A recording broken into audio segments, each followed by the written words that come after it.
ইনকিলাব মঞ্চের মুখপাত্র ও ঢাকা ৮ আসনের সম্ভাব্য সংসদ সদস্য প্রার্থী শরীফ ওসমান হাদীর ওপর গুলির ঘটনায় নির্বাচনে কোনো প্রভাব পড়বে না বলে মন্তব্য করেছেন সিইসি এএমএম নাসির উদ্দিন। তিনি বলেছেন, মাঝে মাঝে দু একটা খুন খারাপি হয়।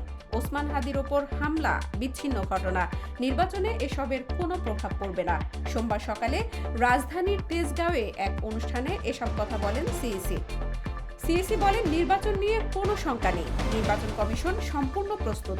সবাইকে নিয়ে নির্বাচনে যাবে নির্বাচন কমিশন।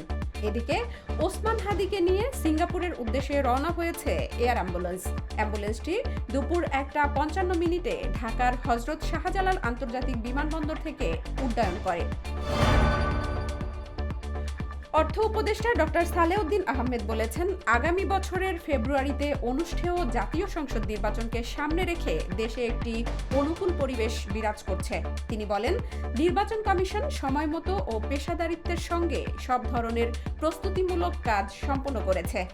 বাংলাদেশ সচিবালয়ের মন্ত্রিপরিষদ বিভাগের সম্মেলন কক্ষে সোমবার উপদেষ্টা পরিষদের অর্থনৈতিক বিষয়ক কমিটি এবং উপদেষ্টা পরিষদের সরকারি ক্রয় সংক্রান্ত কমিটির দুইটি পৃথক বৈঠকে সভাপতিত্ব করেন অর্থ উপদেষ্টা। বৈঠক শেষে সাংবাদিকদের এক প্রশ্নের জবাবে অর্থ উপদেষ্টা একথা বলেন।